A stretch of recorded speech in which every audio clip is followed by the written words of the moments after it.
This podcast is brought to you by Contessa Digital.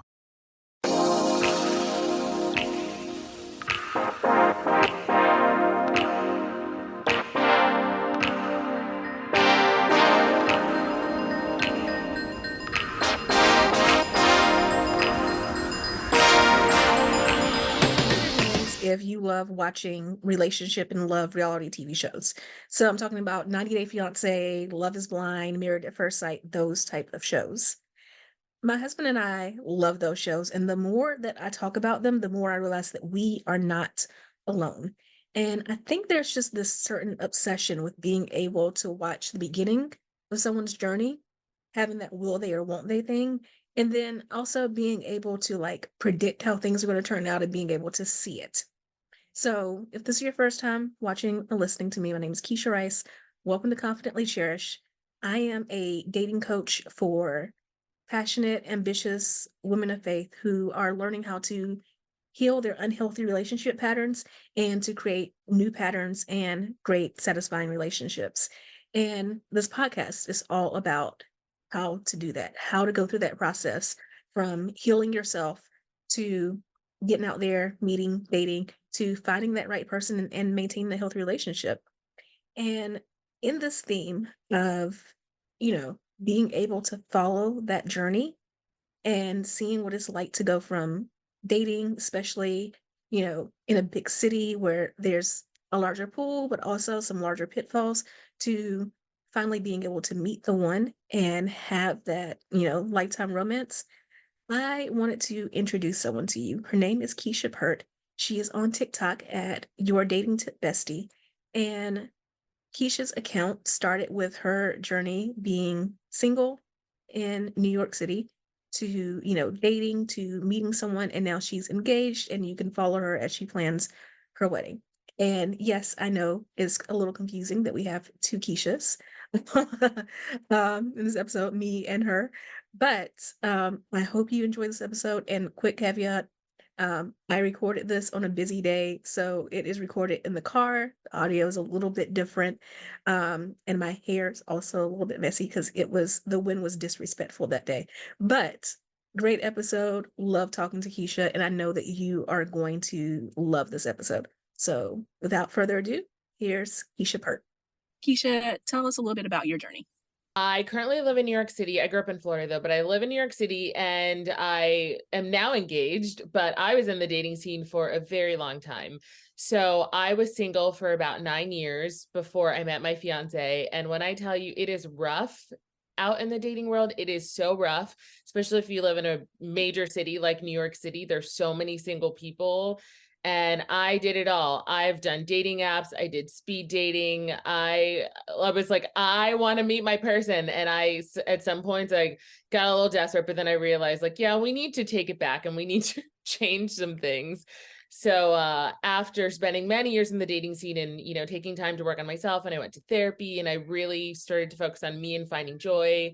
And then I came back to dating from a different place, and I was so much more successful. And I learned a lot about dating, now being on the other side of engaged to the love of my life. And I've realized what works and what doesn't work for the most part from being in the dating scene for so long. You start to see a lot of things where it's like, you can tell when somebody's truly interested in pursuing you. And you can tell when someone's just stringing you along and like making you think all these things. So after many years, I finally found love. I did not give up. And I'm so glad I did not give up, because it's really so worth it when you meet your person. Like, it's truly amazing. And I think because of the journey I've had, like my friends who've known me for a long time remember me doing stand-up for 4 years about being in the trenches of dating. Like, I've gone on so many dates. So the fact that I've now met my person and I've like gone through the journey, it makes it even more special, because like I was in the trenches and now I'm on the other side. And it just goes to show, like, if you just don't give up and you keep putting yourself out there, you will eventually meet your person. And you just kind of have to trust the timing of your life, of when it all unfolds, because everything happened for me at the perfect time in my life. And I would not change a single thing. I'm so glad it happened when it happened. And like, I'm living in this now versus like years ago. My journey into becoming a dating coach was at a quarter life crisis. all of my friends were getting married and getting engaged, or it seemed that way, or, having babies and stuff. Um, my friends were having all these career successes, and I was at a job that I hated. I was in this situationship that was, not going anywhere. And one day I just broke down crying.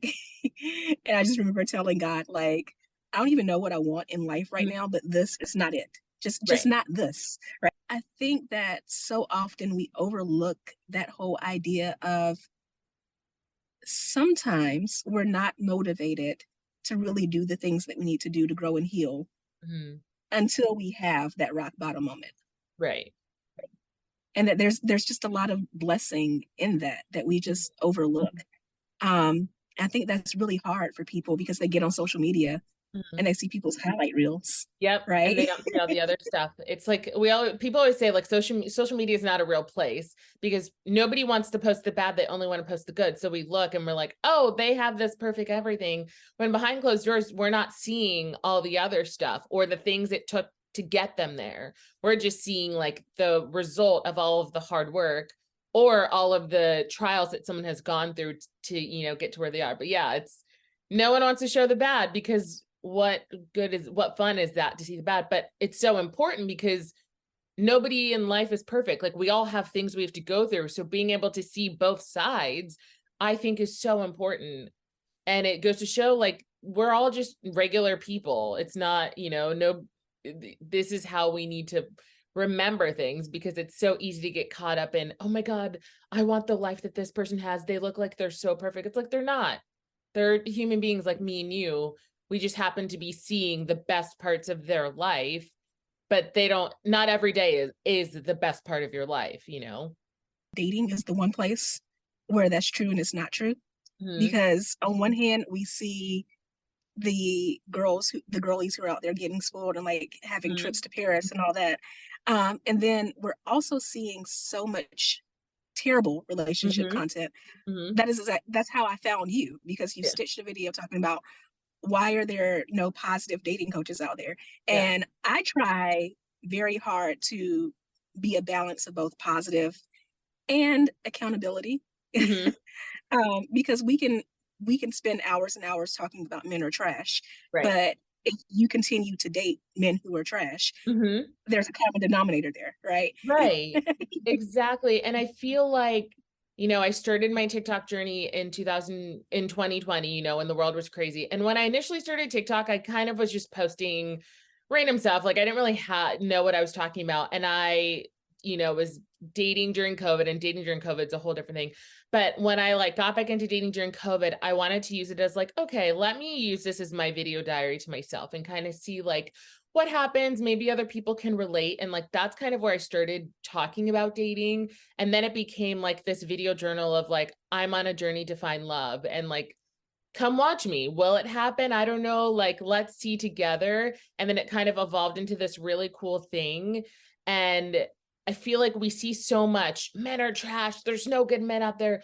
And it's like, if we're feeding into that, you're never going to find your person. And listen, there was a point in my life where I was like, there's no good men out there. I was playing the woe is me card. I'm like, I'm going to be single forever because I also saw all my friends getting into relationships and getting married. And I was like, I want my fairy tale. Like, when is it my turn? So I am very guilty of playing the woe is me card. And where did that get me? Absolutely nowhere. Playing victim of like, I'm never gonna like, and we've all been there because it's hard not to when you see other people around you and you want that for yourself, especially when you have a big heart and you have a lot of love to give, like you want to give that to someone else. So it's easy to fall into that mentality of like, woe is me, whatnot. But the stories we tell ourselves are going to keep repeating. So if you think all men are trash, guess what? The men you meet are all going to be trash because our words are so powerful. So whatever story you're constantly telling yourself, that's what you're going to see around you. And I wanted to change the narrative of there are great men out there. You can find your person. You will. And a lot of people have a really hard time in dating, and I did too. And I think that's why I was so relatable, is because I wasn't someone who went on the first date with a guy and met the love of their life. Like I was in the trenches, deep in the trenches. You ask anybody that's known me for at least 5 to 10 years, they're like, we remember you doing stand-up comedy about being on all the dating apps. we remember you talking about all the dates you were going on. I have old screenshots of like messages men have sent to me on apps. And I was like, you could not make this up if you tried. Like my people know, like I have been through it. So I feel like I very much understand just how hard it is because I went through it itself. And I want women to believe that their true love is real. It does exist. Yes, it's a lot of work. Yes, it takes longer, but when you find it, it's so amazing and so magical, and it will make all the times it didn't work out with anybody else worth it. And you'll understand why it didn't work out with anyone else, because then you've met your person and you're like, oh, now I get it. And I want people to see, like, I know it's hard, but just please hang in there. Cause I think everybody deserves to find their person. I know everybody wants love. And like, especially in this new world, everybody wants that companionship. And I think it's so important. So that's why I wanted to change the narrative, because there's so much toxic energy out there regarding love and relationships and dating, and people saying, you know, no one's happy in marriages and no one has a healthy relationship. I was like, but there are a lot of people that are really happy in their relationships and don't talk negatively about their partner and like love their partner because they're their best friend and like they love doing things together. I want to show that side. I don't want to I mean, I think it is good to see the other side so you know what not to look out for. I think you need to see what an unhealthy relationship looks like so that when you're looking for a healthy relationship, you can start to see, ooh, that's a red flag. That's not good. So I think we need to show both sides, but when so much of it is negative, it's like, that's a Debbie Downer. Like, then you're like, why would I want to go date if all people are talking about is how miserable it is to be in a relationship? But it's like, no, like, I love love. Like, I love love. I'm a hopeless romantic. I'm like, I want us all to find love. I talk so much in my content about feminine energy and how it is important that we really embrace that in ourselves. Because, you know, as women, we have both masculine and feminine energy. Right. But the fact is, I never have to tell my clients how to embrace their masculine energy. They're very good at that, right? And one of the things that I see is, no offense to men, but when you look at the whole incel movement and everything, a lot of us women are becoming like the men in that negative space and negative content. And it's like, this is not one of this is not one of the times where you should be following men's examples. Right. Like, Exactly. Like, and because there really are good people out there who have a good heart, and we need to be looking for those people and stop focusing on the negative. Yeah, it's true, but I feel like I definitely see your point where there's that whole world of men who like hate women because they never got attention and whatnot. And you look at the big picture and it's like, you really need to look inside and you need to do some work on yourself and, you know, work through that, because that's coming from some place of insecurity. And when you work through that, you'll start to see the world through the other side, or like your eyes, you know, will kind of be open, and you'll start to see that it's nothing against you. It's just maybe you haven't met the right people, or, you know, there's so many factors. But yeah, I think there's a lot of people who, like you said, don't want to do the work because it's hard. It's not easy. You have to go internal. And like, those are some scary feelings when you have to confront, like, okay, why am I like this way? Why do I all of a sudden jump to conclusions with men? Why am I drawn to these type of men? Like, you have to sit and really do the work. And a lot of people are like, no, they want to put up this wall, but it's like, but that's where the change happens, when you do the work and you get a little uncomfortable, because then you learn a lot about yourself, and then you can start to grow and heal. And it's a work in progress. It's not going to happen overnight. But if you're just doing a little bit, you know, the saying, if you get 1% better each day, you're making progress. So it's like, if you approach it, if you're just doing a little bit more each day to kind of work and grow and heal and learn, that's what it's about. And we'll never stop growing and learning. I think you always have room to grow, no matter, even if you've done the work. We're always going to be trying to be better each day. for me, when you talk about it being hard and doing the work, it kind of grates my nerves when I hear people say that marriage is hard. Because, you know, Right? I'm a few steps ahead of you. So you're engaged. I've been Yes. married for 4 years now. Okay. And marriage is intentionality, Right. right? Like, you definitely have to put in the effort. You have to make the time, you have to make the commitment. Right. But the hard work is supposed to come before the marriage, honestly. Right. Like, Yeah. it's the working on yourself, it's the healing yourself, it's Mm-hmm. the learning the communication skills, Mm-hmm. it is the getting clear on what you want, what your Right. needs are, what your boundaries are. If Right. you're doing all of that stuff, if you're doing the hard stuff before you get married, marriage itself is not hard. That, and if you do like all the stuff you just mentioned, if you're doing all that paired with the right partner, because you could do all that work and be matched with an incompatible partner, and then it's going to feel hard. But when you do all that stuff, like learning your boundaries, getting specific in what you want out of a relationship and for your life, and you do that, and then you pair that with someone who is the right match for you together, it's like, not saying there's not going to be, you know, hard times, because every relationship has their little kerfuffles and whatnot, but it generally feels easy. Like I tell people, I was like, this is my first serious relationship ever. I dated, you know, a lot through my time in New York, but it was very casual. Nothing ever really past 2 or 3 months. And, you know, I didn't really date in high school. I was a late bloomer. So I was kind of an awkward kid. I didn't really come into myself till like my mid to late 20s. That's when I kind of started dating and whatnot. But even though this is my first relationship ever, I haven't dated a ton. I'm like, it feels so easy because my fiance is such a great partner, and like we really complement each other. I almost say like we're the same person in different bodies. Like our brains are so in sync. It's scary sometimes. I'm like, get out of my brain. But I tell people, like, it feels just easy.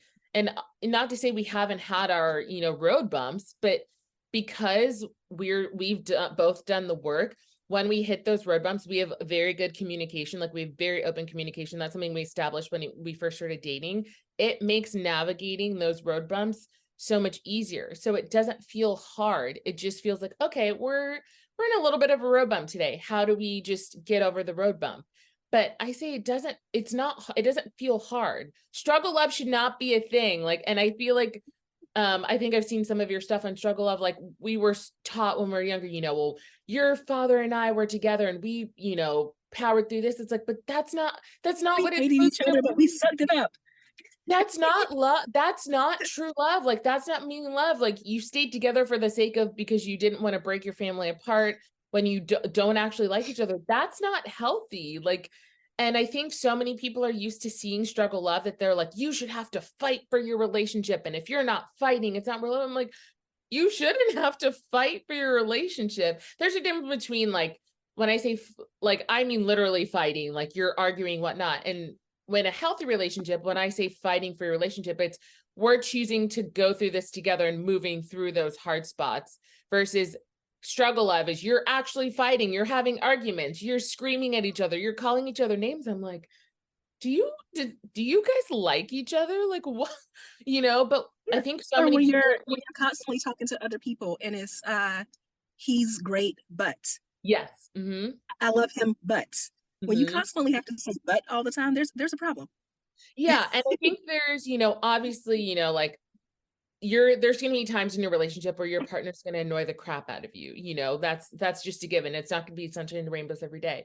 But I feel like you said, I hear people say bad things about their partner. And I'm like, I couldn't even think to say something like that about my fiance. Like saying negative things in that aspect. It's like, that's difference between, oh, he's annoying me right now because of XYZ versus I can't believe, you know, my fiance or boyfriend did this because he's an asshole or something. It's like the words you say about your partner are reflective. So if you're constantly saying, like you said, I love him, but, and it's like every other sentence is that, it's like, then why are you together? Why are you, like, it shouldn't be that way.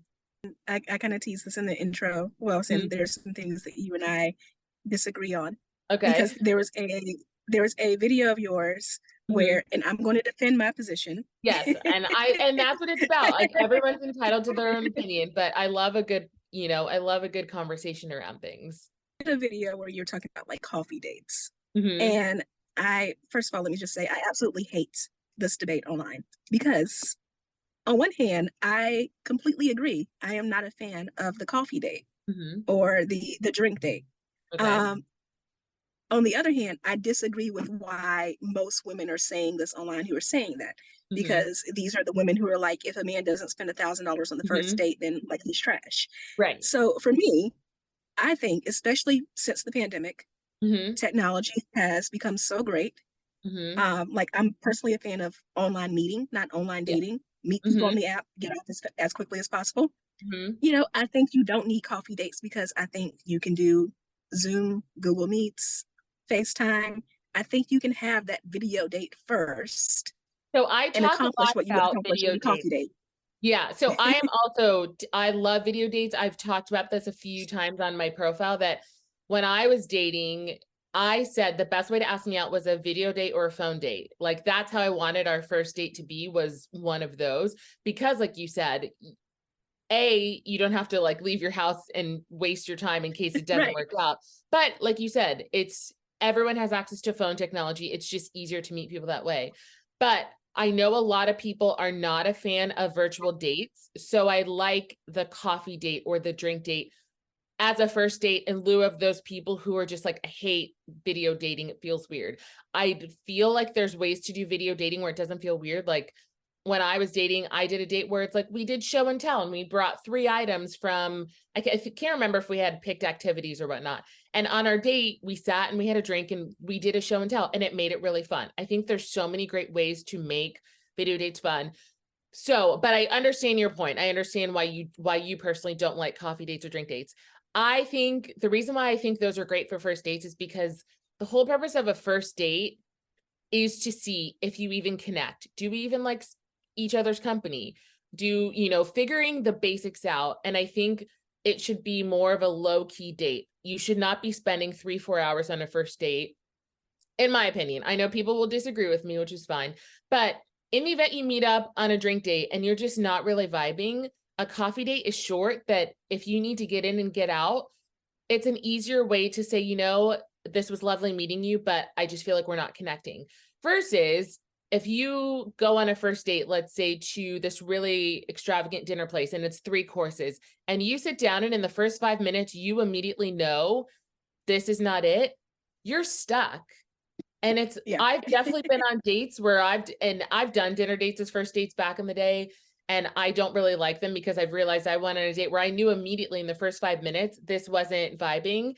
And I felt stuck. I felt like I couldn't get out because now we've got to wait on food and it's just too long of a commitment. So that's my personal reasoning for why I like the lower key first dates, a walk in the park, ice cream, coffee, because you're just kind of setting the tone. And then if you guys hit it off, you can either extend the date, which I'm a fan of. I've done that before where it's like we meet, we're like, oh, this is great. Let's go do XYZ next. Or you still keep it short and you save the second date for whatever the next is be. So I understand your point of why you don't like coffee dates or drink dates. I just like them for the purpose of they're more low key, and an initial meeting, if you don't hit it off with someone, you don't have to feel stuck on a 3-hour date. Because I've been on dates where it's like, I'm kicking myself because I felt stuck and I didn't know how to get out. So you just sit there and you grin and bear it to like try to be nice. And if I were back in the dating scene now and I ended up on one of those dates, I would speak up because looking back, it's like, it wasn't fun to sit there knowing I hate being here. I'm also of meet early. Like I would meet someone, we'd chat enough to have a conversation. Let's chat. Can you hold a conversation and not just 2 words? Great. If you've made an effort to hold a conversation within a few messages, let's set up that virtual date I say set it up within 2 to 5 days of that initial meeting. If you're waiting longer than a week to set up a date, it's usually not going to happen because people's attention spans now are so short that if you get that date in those first 3 to 5 days within initial contact, you have a much better success of getting on the date and then potentially seeing it through. So I'm with you. It's like, don't sit and chat for weeks on an app. That's how you end up in a situation. If you're not setting it up within the first week, like just forget it. Because you have a busy life, and also men know what they want. So like if a man is really interested in you, I think about the story about Kamala Harris and her husband and how they were set up together on a blind date. And after the first date, he like sent her his schedule for the month and was like, I know you're busy, but just like let me know when you're available. Oh, I love that. Like you want a man with that type of personality. Yeah. Yeah, like when my fiance and I were first dating, we met up for a virtual date pretty quickly, and then after an hour, we decided to set up a first date. And after the end of every date that night, I heard from him being like, I want to see you again. When can we set up the next date? I never once had to question, am I going to see him again? Is he interested? He made it so clear. Like, I legit, by the time I got home, for the most part, at the end of our dates, I would have a text from him saying, I would love to see you again. Please let me know when you're free. And it was consistent. It was never like one week I'd hear and the next week I wouldn't. After every date, I would always hear from him and he's like, I want to see you again. Please let me know when you're free. Let's set up another date. And the things I've learned from being in the dating scene is I love the saying because it's so true. If he likes you, you'll know. If he's not interested, you'll be left confused. And when I say that is the truest thing, because do you know how many times when I was dating, I always thought to myself, I don't even know if he likes me. Do you know how many times? And obviously, the more important is, do you like him? But you obviously want to make sure he's interested. But there Right. were so many times in dating, I would ask myself, like, I don't even know if this guy's interested. And I would be left wondering, am I going to hear from him? Am I going to text him? And then you meet a man who knows what he wants and he makes it so clear you'll never be left questioning. And that's the thing I want people to know. When a man is truly interested, you will know. He will make it so clear, you won't even have to blink your eye. You'll be like, okay, yep, he's already set up the next 3 dates, or he called me as soon as I got home and said, I want to see you on the, you'll know. So I always say, if you're not sure if he likes you, he probably doesn't, because if you even have to ask that question, it's probably time to move on. It's sad. I know it sucks, but spend your time with the people who know what they want. And there are men who will make it so clear. That is the difference between a man truly liking you and love bombing. Mhm. Because I have my clients ask me this all the time. Like, I met this guy, I think he really likes me, but again, social media, I Mhm. hear so much about love bombing. How do I know that it's not love bombing? And I say, for me, my husband did not sweep me off my feet. And I think that that's a fantastic thing. Yes, Like, I actually just my feet were clearly on the ground. Like, I knew he was intentional. He was like, I Mhm. really like you. He Yes. gave me gifts. He spent on the date, stuff like that. But Yeah. it wasn't like over the top where I was in a whirlwind. Yes. And I just made a video about this yesterday because one of my followers asked, how can you tell between a man who's genuinely interested versus love bombing? And I talked about that. I always say the best way to describe it is if it's almost like you feel like you're being smothered, versus a man who's genuinely interested will do it at a nice, comfortable pace that's intentional. And I love that you said he didn't sweep you off your feet. My fiance didn't sweep me off my feet either. I always like to say our first date, when I left our first date, I didn't leave being like, that was the most amazing date I've ever been on. Because honestly speaking, I've been on dates with other men in the past that were more amazing than our first date. But those dates where I thought this is amazing, looking back, those were all either me being love bombed or it's that fireworks that people think they need to look for. That's not what we should be looking for. So when I left our first date, it was very like, oh, that was a great date. Like, it was a lot of fun. Like, I'm interested in seeing him again. I like to say it didn't feel boring, but it felt comfortable and it felt safe. And I say, though, that's what you want to be looking for. It should feel comfortable. It should feel safe. It should feel peaceful. Those are the key words I tell my followers. When you're dating someone, if you feel butterflies, I'm like, I know you don't want to hear this, but I'm like, butterflies are our body's way of telling us we have anxiety about the situation. And as someone who's had butterflies on a handful of dates in the past, I look back now and I'm like, oh yeah, that crashed and burned. Like, that was not it. So I like to tell people, love bombing, they'll start trying to impress you so much so soon. And I'm like, it's going to happen gradually, where they're going to slowly pull out the stop, slowly pull, and each one, it's like gradual over time. And then maybe eventually you might end up with the guy who's like doing all the lavish things, or you might not, but a guy who's intentional will still make it known, and he's still going to try to impress you in a way that's not him blowing $1,000 on the first date and him flying you to Europe and picking you up in a lavish car, when so many women think that that's what they want. And I'm like, that's not the reality. Most women are not going to have that situation. Very few women are Yeah. lucky that they get that they happen to meet the man who gives them this luxurious life. But I made a video recently where I was like, I'd rather be rich in love than be rich in money, because yeah, you could have a man that treats you and wines and dines you and spends all this money, but then treat you like crap.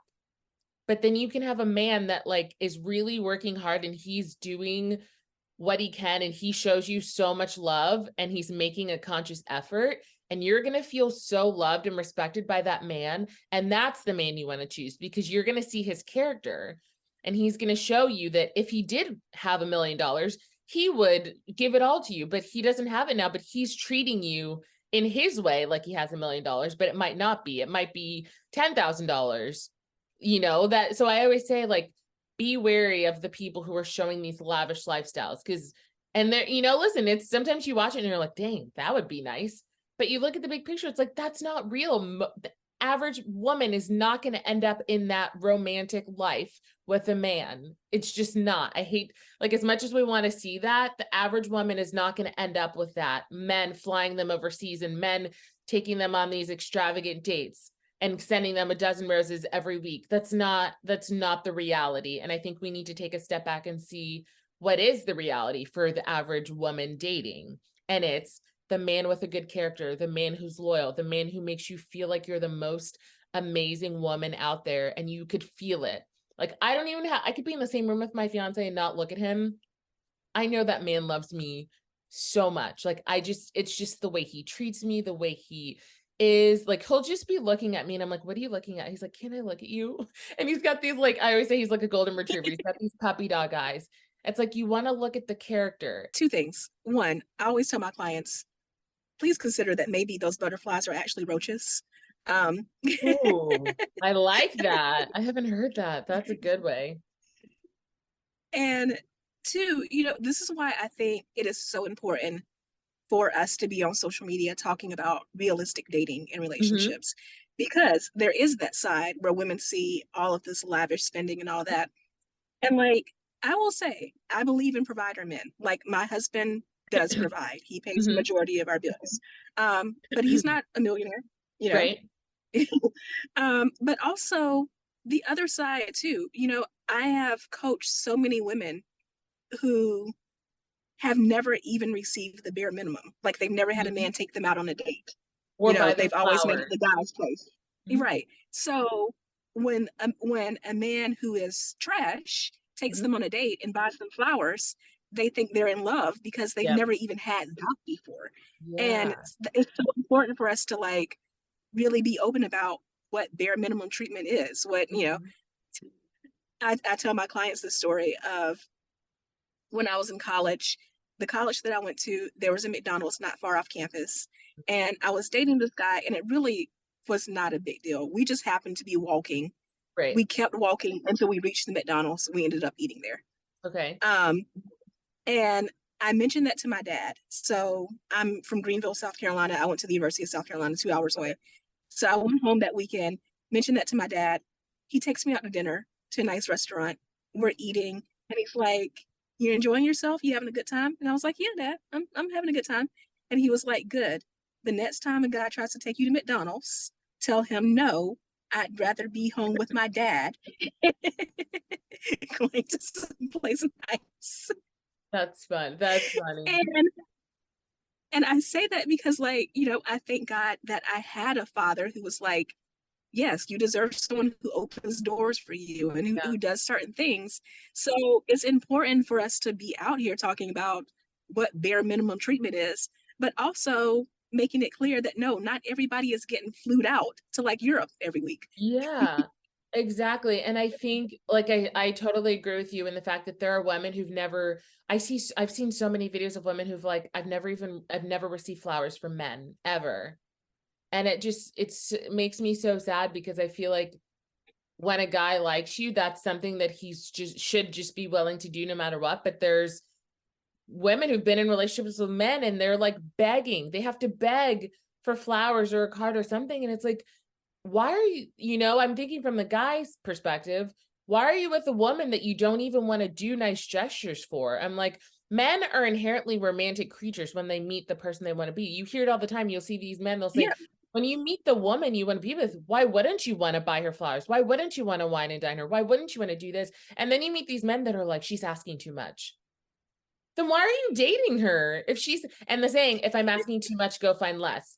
which I love, because true, if I'm asking too much, if you think that me asking, saying, I love flowers, I want that, and you think that's too much, then go find less. Go find the woman who doesn't want anything, which sad, that makes me sad too, because I want women to, get all the treatment. But yeah, it's like, why wouldn't you want to do nice things for your partner? Like, wouldn't you want to put a smile on their face? And if you don't, why are you dating in the first place? Like, it just doesn't make sense. But sadly, there's a lot of men in relationships with amazing women. And sadly, I firmly believe a lot of women settled because they thought they were getting older. They felt like they were missing out. And they're like, well, this guy's okay. Like, I'm happy enough. Like, and now they're realizing, like, oh crap, this isn't what I want. This isn't what I deserve. And now they're having to either leave and start over, or some of them, I think, choose to stay because they'd rather be comfortable than be uncomfortable and finding themselves again. And it just, yeah, it makes me sad because I think everybody deserves the most amazing love and should be treated amazingly by their partner. And there's too many people out there who are just, like you said, floating by, not even doing the bare minimum. I was like, if they don't trust you, if you don't trust them, if they don't respect you, if they're not doing genuine things for you, why are you allowing that behavior? Because you do nice things for yourself, but then you're dating someone who won't even do one nice thing. I don't know if you saw the video of the girl who was dating a guy, and I think she stayed the night at his house, and she said, can you stay on the phone with me for 15 minutes? I'm feeling really tired. I don't want to fall asleep. Do you mind just staying on the phone? And he flat out told her, no. Why would I do that? It's like, what? Yeah, I saw that. Yeah, like, that made me so sad. And she realized, she's like, I need to break things off, because then it's like, if you won't even stay on the phone for that when I feel tired, what else won't you do for me? Like a simple phone call, stay on the phone, that's such a simple gesture. You don't have to go out and do anything. But that means I'm getting home safe by you keeping me company on the phone. If you think that was asking too much from her, like, sir, you deserve to be alone for the rest of your life, because it's bad out there. And the sad thing is that so many women are taught to be people pleasers and to Mhm. serve others that they will make excuses for that. Well, Yep. I shouldn't have bothered him. He was Yep. tired and all this. And it's like, but you have girlfriends that you could call and Yeah. would have picked up the phone. Like, some women need to have the same standards for men that they have for their friends. Yeah. And, I know a lot of women don't want to hear this, but I feel like a lot of that comes down to not having true self-worth. Because when you've done a lot of the work and you know what you deserve as a person, you won't accept that behavior from anyone. And when there are women that are just making excuses for men, it's like, honey, you need to take a hard swallow and realize, like, you need to build up that self-worth within yourself, because you're allowing this man to do this and you're making excuses for that behavior when you deserve better than that. And I think a lot of women are starting to realize, like, oh, I really need to do some work, and I do deserve better. And a lot of women do deserve better. And I want all these toxic men to get out and let them be single forever, because they don't deserve the women who are putting in all the effort while they can just sit here and coast by. But it's also a disservice to yourself Mhm. and to other people. So like, I think about me, and I think about in my coaching, I think about the messages that I've gotten from other women, like, you helped me so much. I was in this terrible relationship, Mhm. and because of you, I ended that relationship, and now I'm in a happy one, and Right. I'm married or I'm engaged, or you helped me with all of my relationships. My romantic relationships are better, Mhm. but things that you said helped me set better boundaries with my family, with my friends, and all of that. And I think about the fact that when I decided I wanted to be a coach and I wanted to stop in my full-time job as a journalist so Mhm. that I could focus on my business, Mhm. my husband and I talked about it. And he was like, be a freelancer, work in journalism here or there, Right. but focus mostly on your business, Mhm. and I'll get another job so that you could do that, so that we can pay the bills. I love that. Had he not done that, Mhm. I wouldn't have been able to become a coach, Right. and I wouldn't have been able to help other women. So we're supposed to grow through relationships. And if Mhm. someone's not making your life better, not helping you grow, Mhm. like, again, you're doing a disservice to other people too. You're not going to be in your purpose. Yeah. And I always say, if a man is not actively making your life easier, that is not a man you should be entertaining. Like, if it feels harder in everything while they're around, that man is sucking your energy. So I always say, like, when my fiance and I first started dating, I made it very clear. I don't know if you agree with this, but I'm team date multiple people at the same time. I used to date one Yes. person at a time. Did not have a lot of success. I used to get hung up on one person, and then I started switching to the other way, and I'm like, oh, this is so much better. You don't get so hung up. So when we were dating, I made it very clear. I'm like, listen, I don't put all my eggs in one basket. I'm dating multiple people. I said, but that doesn't mean I'm not dating intentionally. I said, even though I'm dating other people, I'm still interested, and I will actively be doing that. And I basically made the analogy. I'm like, listen, this train is moving. You can either hop on or hop off, but like, I'm living my life. I have a great life. I have great friends. I'm, doing all this stuff. Like, you can either jump on this train with me as I'm going, or you can hang back here. And he said that was one of the things he loved about me, was because I was like, listen, I'm here. I'm doing this thing. You're either with me or you're not. And I was doing my own thing. I was kind of like, yeah, I'm doing this thing. And like, you're just someone I'm going out with, and like, let's see if we hang. And then it just kept evolving and kept evolving. And now he's my fiance. And, I've really learned so much from dating. And I like to share tips from this perspective of somebody who was in the dating scene a long time. And I did make a lot of mistakes, and, I did have to change my mindset.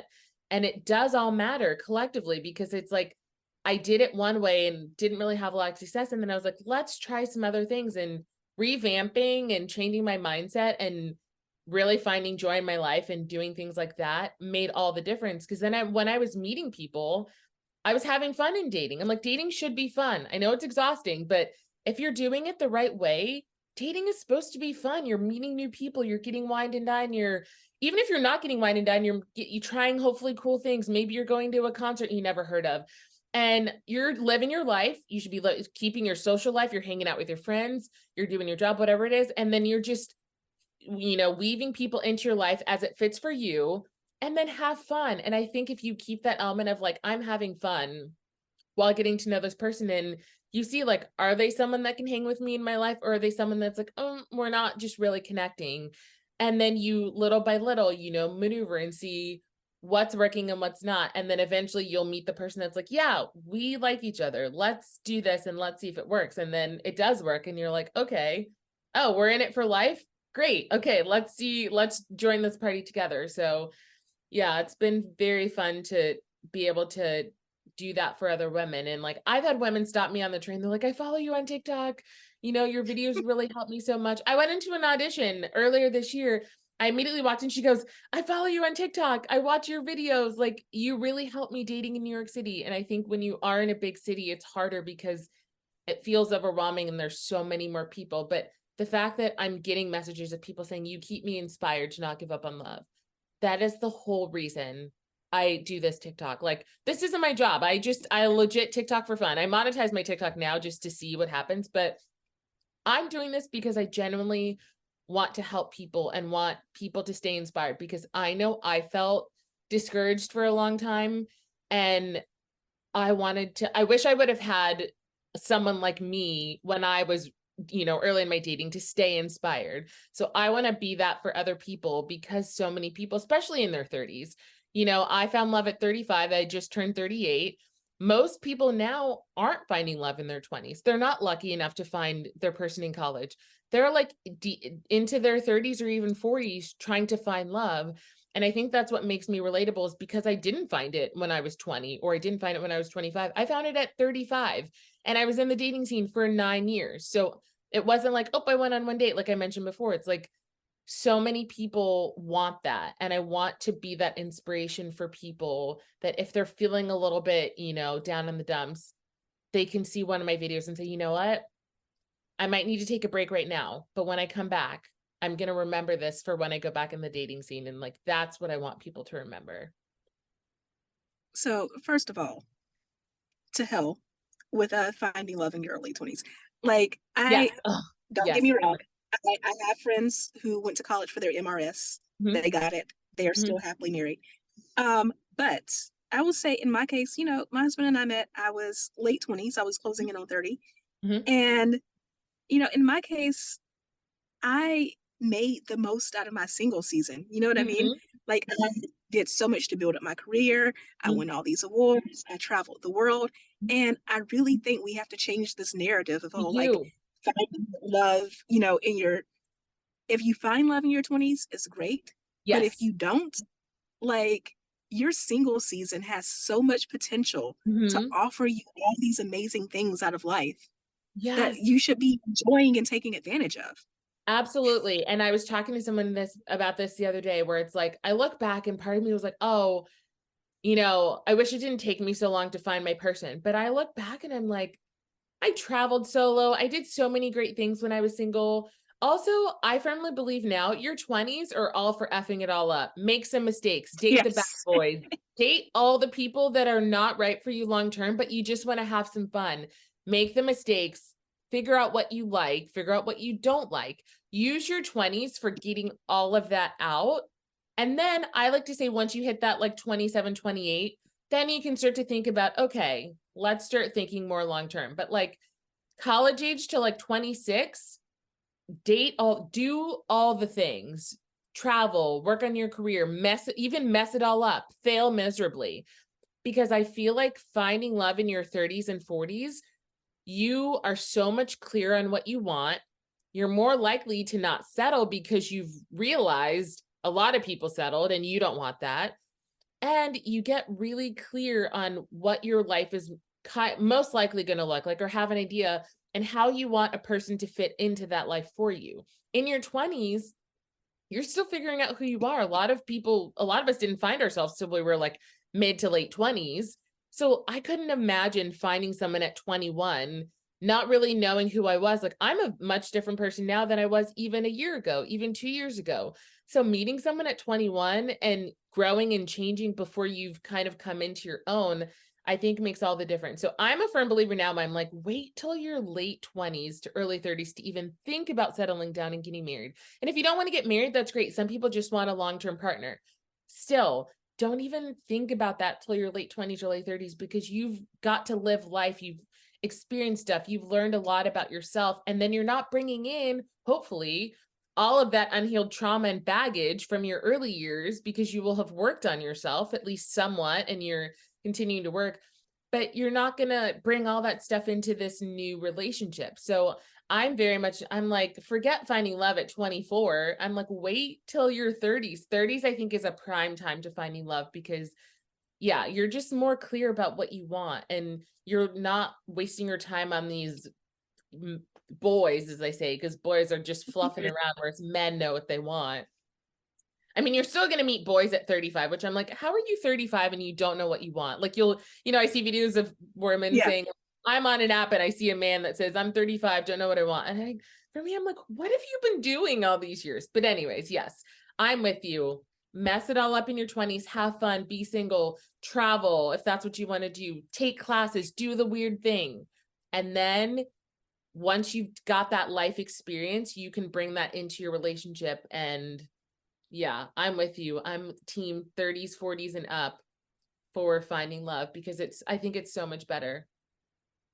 To quote Miss Frizzle from Magic School Bus, take chances, make mistakes, get messy. Mhm. So I also want to ask you, Yes. you and I are both Black women. Yes. Um, and again, I love social media for opening people's eyes. Mhm. I myself am in an interracial marriage. My husband is Hispanic. Okay. But this whole divestment movement, Mhm.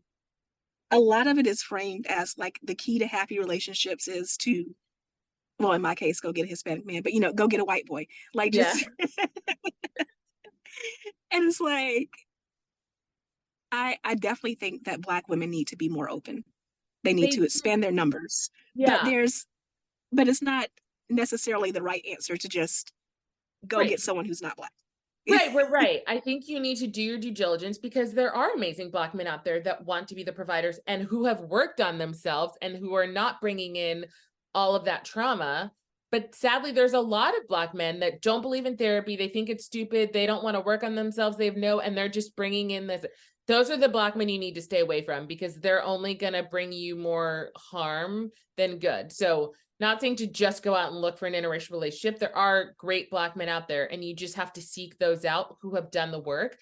But for a lot of women who are realizing like, okay, there are interracial, people in interracial relationships that are having the love life that they want and dreamed of.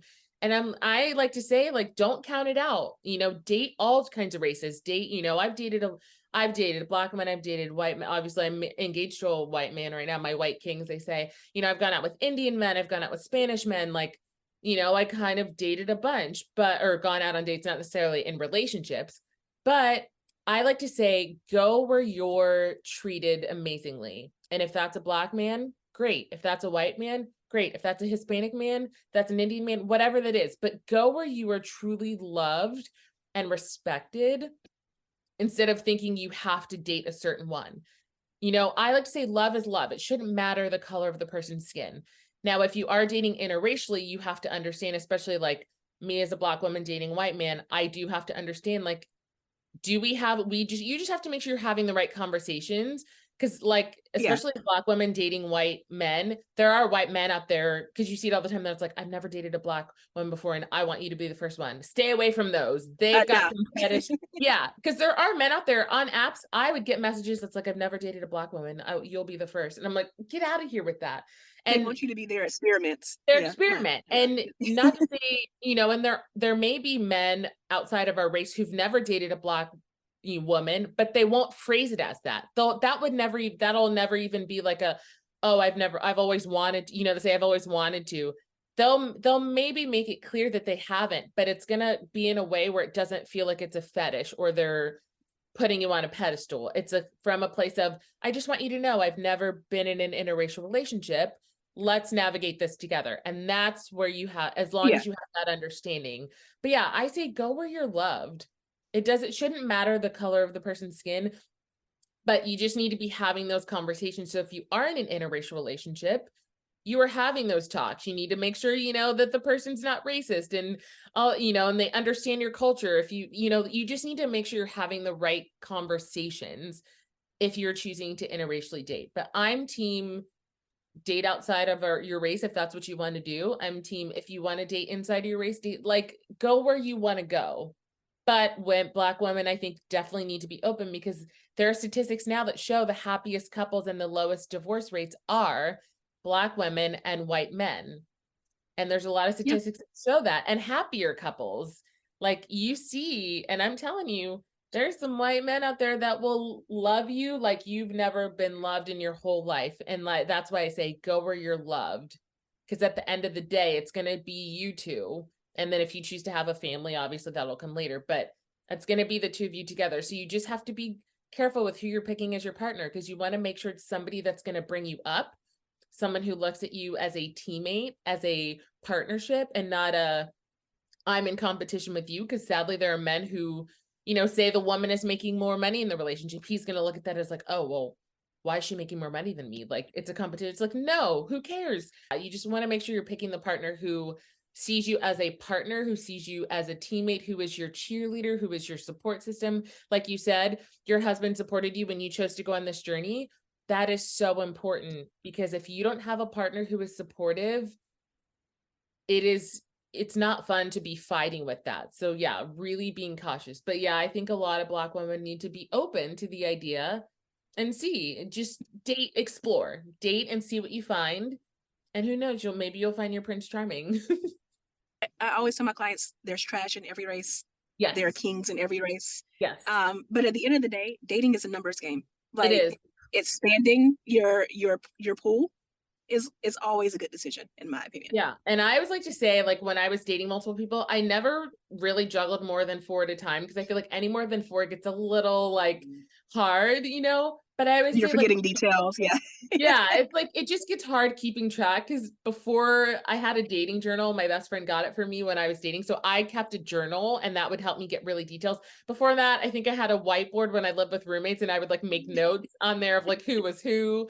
But then it's like, if you've got your rotation of people, if one person falls out, it's like, great, you still have other people, and then you can add another person in, and it's like you keep this bouncing back and forth until you reach the person where it's like, oh yeah, let's do this together. But I'm team, like, yeah, got to keep that roster going.